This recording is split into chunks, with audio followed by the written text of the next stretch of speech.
And good afternoon. We are the Coalition, loud and proud, civilly disobedient media.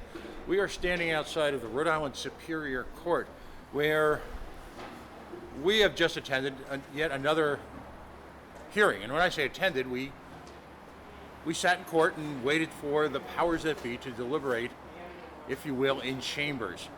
Of course, we're talking about McKee v. Southwell.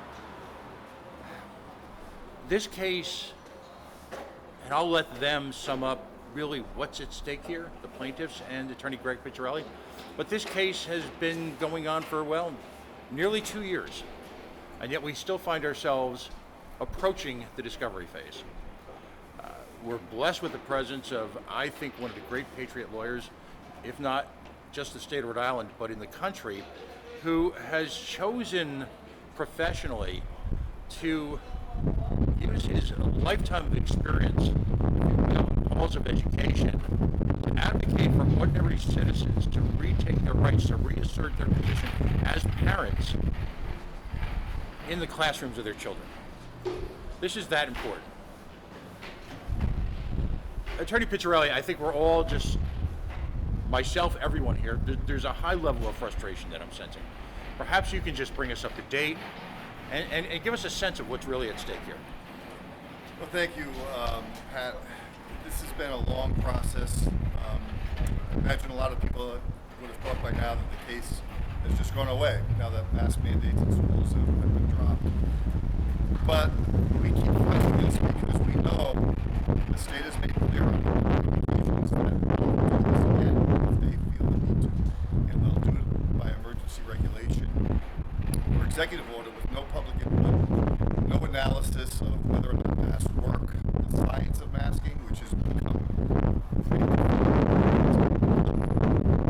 mandatory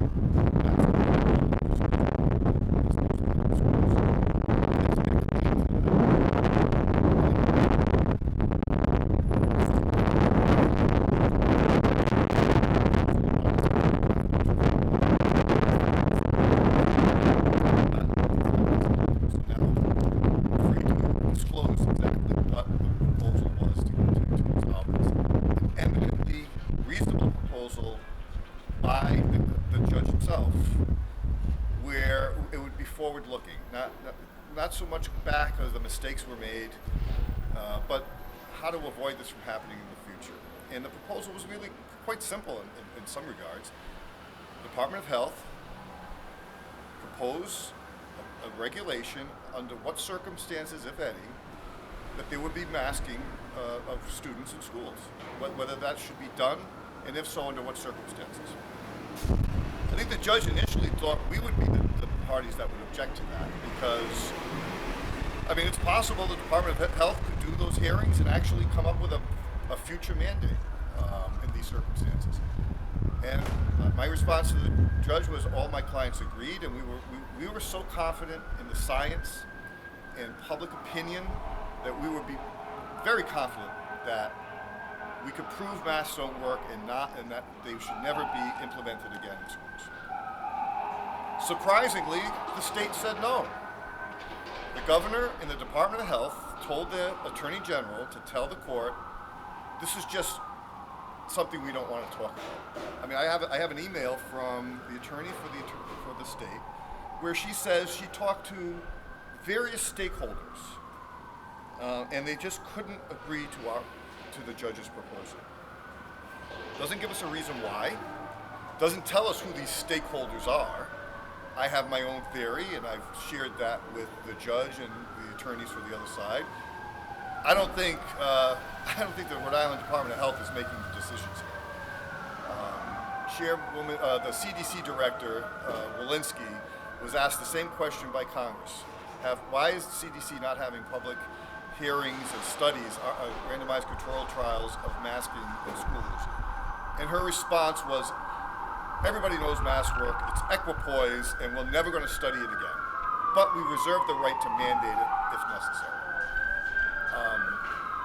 We're not happy with that answer.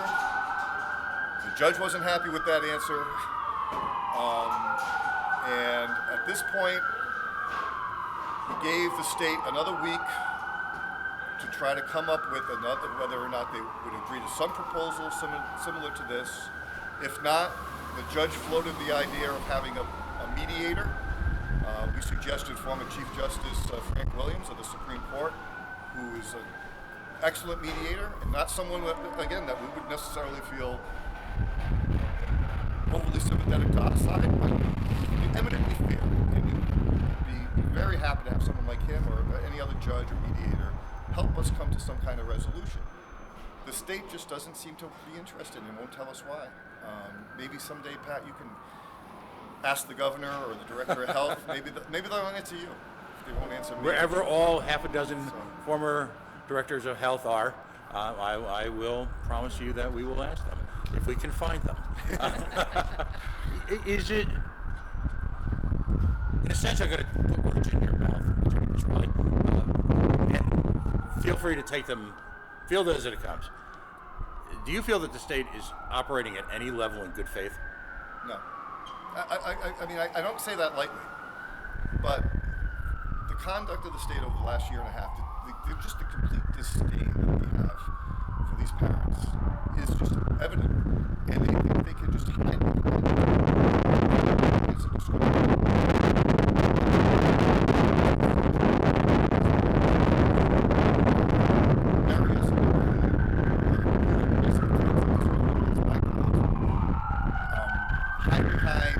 Privileges that don't exist. Take a second here as the entire law enforcement community salutes your case, driving by. It's either that or they're coming to get us. I don't know. I expect animal control to be driving by any moment. I think the Department of Health pulled the fire alarm. Wow.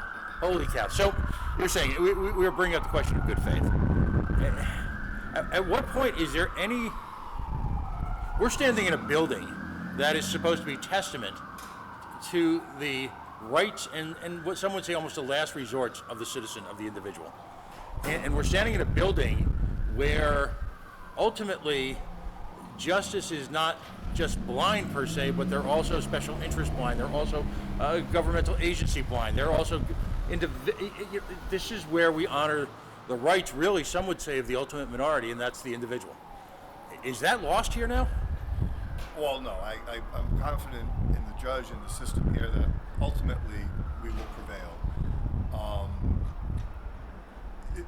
It's more a question of why are they putting us through this torture?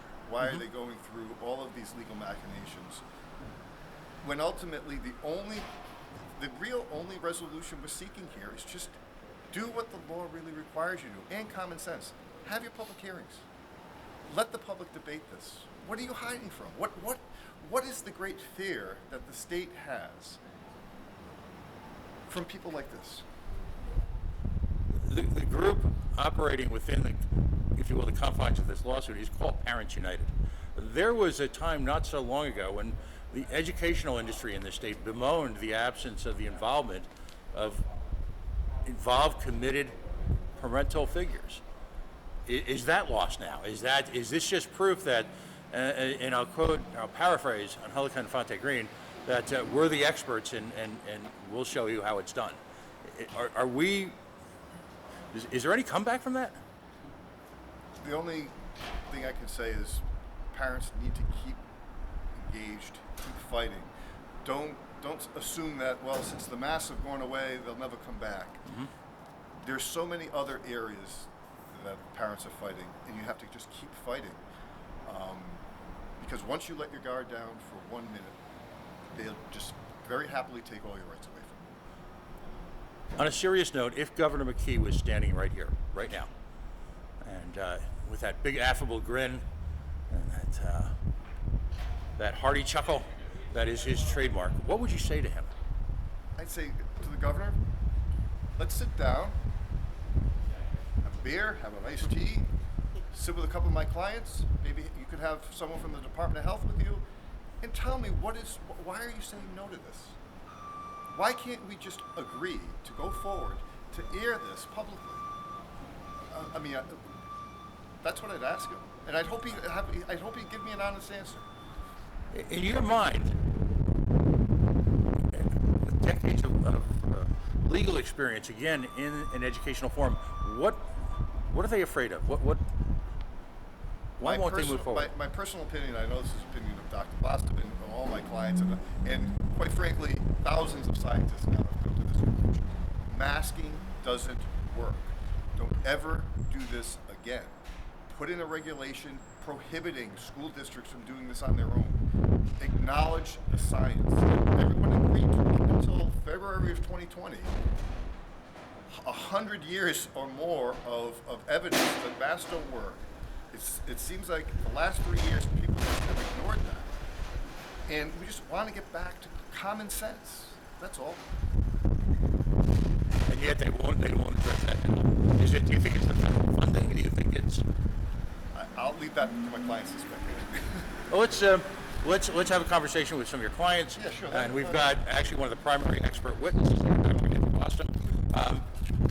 We'll start out with this guy right here, the Southwell, if you will, the Southwell McKee. Southwell v. McKee. Okay. He's not and by the way, just let me explain that we're covering a lawsuit that's challenging the governor in his capacity as governor. correct. Okay. Tell us a little bit about yourself, how you became the named plaintiff, if you will, and what's your thoughts as we reach, about a 2-year anniversary? We're at about 18 months. Okay. But I think we'll get to 2 before it's all said and done. So, yeah, classic case of, local control being taken away by the state, right? My local school committee had voted on a mask optional policy way back in August of 2021. And then the governor came in, issued his executive order mandating masks in all schools, regardless of what your school committee said. And for me, that was a red line. Number one, I had no confidence in masks working to prevent the transmission of COVID or protect my son from COVID. And I also deeply resented and was concerned about this loss of local control. That's why local town government is there, right, to take care of some of these issues. And you only escalate, to the next level, whether it's the state or the federal government, when the issue is so big. So this was a clear overstep by the government, and there was a lawsuit brewing, and I said I'd like to be involved, and it came time for a named plaintiff, the lead plaintiff. I put my hand up, and here I am today, 18 months later, with my good friends over here. I've met some great people through this, so. But that's how I got involved. I continued to be concerned about, the state administrative agencies taking power away from local governments, whether it's affordable housing, whether it's the Department of Education, whether it's Rhode with the masks, or whatever they may prescribe in the future. And so we're going to continue to push through on this, and we're going to get to the bottom publicly of how we got here in the first place with masks. What science were you actually using? Now, much of it now, largely disproved and deemed questionable at best, out and out manufactured at worst.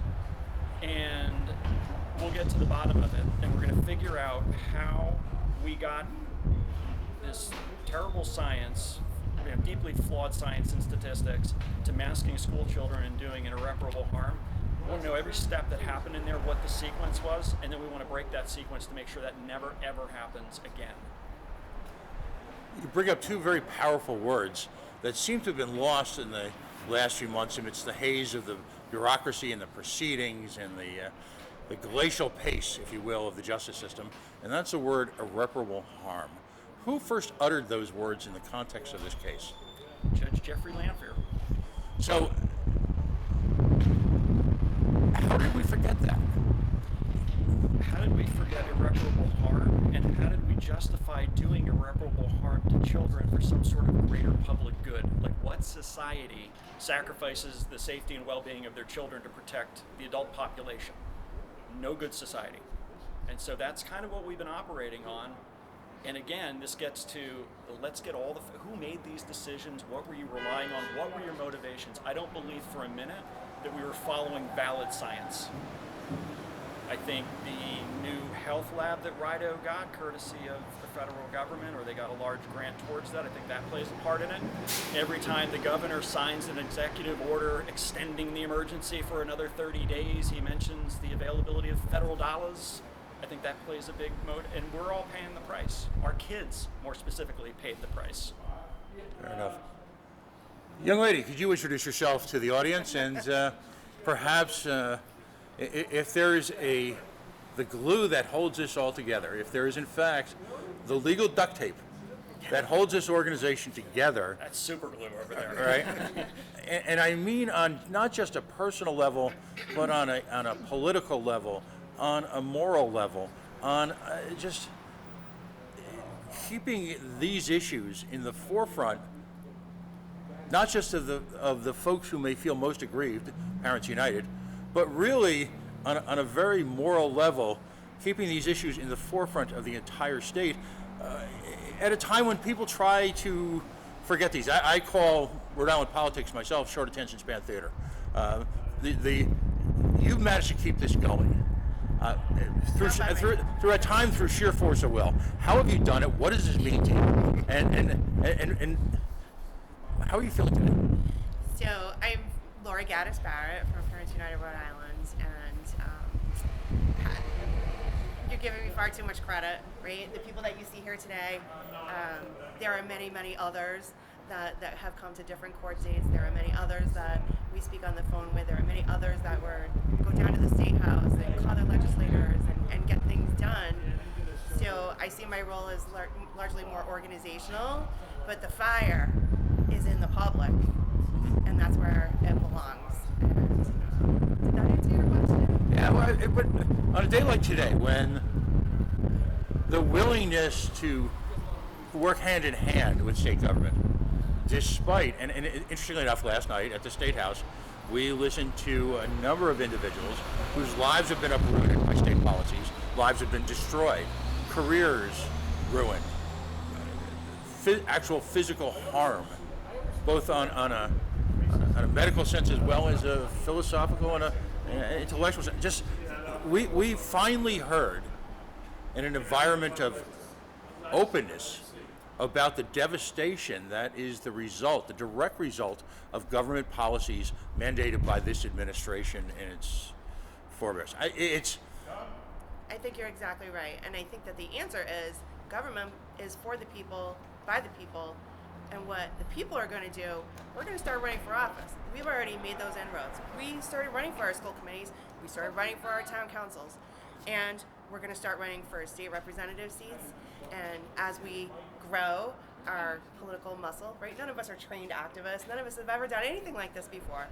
But we're committed, and we're committed because of our kids. And what we're tired of is this Rhode Island state government having what appears to be a tedious commitment to obfuscation. We can't even get a list of the documents that they won't give us for discovery. And to me, that just flies in the face of open, honest, transparent government. That's why we're going to take it back. Dr. Andrew Boston, if you will, you've served in capacity as the expert witness, an extensive, if you will, background in all of the life sciences associated with this situation. I'm going to ask you, who would be most at home in this courtroom in terms of the conduct of the state and the Attorney General? Franz Kafka, Dostoevsky, or if I can harken back to really bad high school English classes, are we all actually still waiting for Godot? I would have to invoke someone else, Trofim Lysenko. I think he colors. You're gonna have to explain that. So, I had to look it up too. so Lysenko was Stalin's man who single-handedly dismantled great Russian science and saw to it that his opponents were sent to the gulag, basically, because they didn't abide his very factitious genetic science, as it may be. But having been in courtroom and been cheek to large jowl with Dr. McDonald, he really epitomizes public health Lysenkoism. Was completely incurious. There was a recent meta-analysis that just came out that's, it's in the press now constantly. It was all the individual randomized controlled trials in the modern era that looked at masking for the prevention of respiratory viruses, mostly influenza and coronavirus. There have been a few trials that were actually conducted in the last few years. And we reviewed those studies during the trial phase individually. Dr. McDonald was literally unfamiliar with every single one of those studies. And what he was basing his really pseudoscience on were very flawed observational studies, which delved into the bizarre, hairdresser anecdotes, and this was the masks on mannequins, Facebook surveys. I mean, just the litany of garbage that he was willing to cite. But because certain substances roll downhill, it wasn't all his fault. I mean, the CDC was invoking this same kind of very flimsy evidence, and he was just regurgitating it. And so I think Greg touched on a very key point. It's actually simple, Pat. The reason that the state does not want to return to the normal, legal bureaucratic order where you have proposed regulations. So let's say they wanted to propose a regulation that would formalize that in the event of a respiratory virus outbreak, masks can be mandated. Some loosely worded like that. Well, that would require debate about what the history of masking has been since the Great Flu Pandemic of 1918, through the present, through the current meta-analysis that was just published in Cochrane. And what that would show is that in the best kind of model, which is a randomized controlled trial, that they don't work. So how are they going to win that kind of argument now that all this evidence has amassed? But I think that's their great fear. So how do they overcome something like that? They attempt to maintain the status quo, which gives them the arbitrariness to reimpose a rule like that or a mask mandate like that in the absence of this kind of debate, and do it by executive fiat. They want to retain that capability, that privilege, that frankly that abuse of power. They want to be able to reimpose a mask mandate on whim, basically, despite all the evidence having amassed that masks don't work for the prevention of respiratory viral infections. They want that option available to them. Last night, in a concurrent case that we loosely refer to here on the Coalition Radio Network as the trial of the Barrington Three, now terminated, accomplished teacher Brittany Diario took to the stand. And many people who have just begun to see the video are pointing to that, if you will, as a watershed moment, because she was able to elucidate in rapid form the incredible impact that the decisions of, in many cases, self-appointed bureaucrats have been able to maintain over individuals who are critical parts of our society: nurses, teachers, medical professionals, parents. Was that the point? Was that the line in the sand, combined with today? And I'll put this to Greg. Is it time? Is change about to happen? I tell all my clients who have been through a lot of trauma and a lot of days when they just thought, defeat after defeat. Is anybody ever going to listen to us? And I try to be positive. Tell them the science is always going to be on our side. Goodwill is always going to be on our side. People will eventually come to our point. And I see it happening. Barrington is dropping their vaccine mandate. State House last night was, I thought, receptive to Rep. Chippendale's bill. And there are actually some other bills I learned that are being proposed, similar bills. So I do think the tide is changing. People need to have strength, patience, and resolve to keep through this. I mean, some of our clients here have also had their lives impacted. Mr. Blakely here, for example, a firefighter who almost lost his job. Ended up with some small resolution, but certainly not what he deserves. So we just keep fighting, and and we all have to do that. And people just, but I just ask anybody who sees this, just be supportive as best you can to even if you, because if you think this is over, it's not. This will happen again, and we can't let that happen. My last question, I'm going to tongue planted firmly in cheek. I'm going to refer back to a 1970s philosopher, Emily Littella. All right? Never mind. Is never mind ever going to be good enough? Never again. Fair enough. Again, following up here, we're outside of the Rhode Island Superior Court, Attorney Greg Picciarelli and the entire, if you will, traveling cast of Southwell v. McKay. Ever-changing cast. We have a lot of understudies. This is a repertory company at this point, but a lot of tragedy that, as you can see firsthand from a conversation on a day like today, is backed up by a lot of spirit, perseverance, fortitude, and quite frankly, on a number of levels, not just intellectual honesty, but a great deal of courage. Please share this video. Thank you.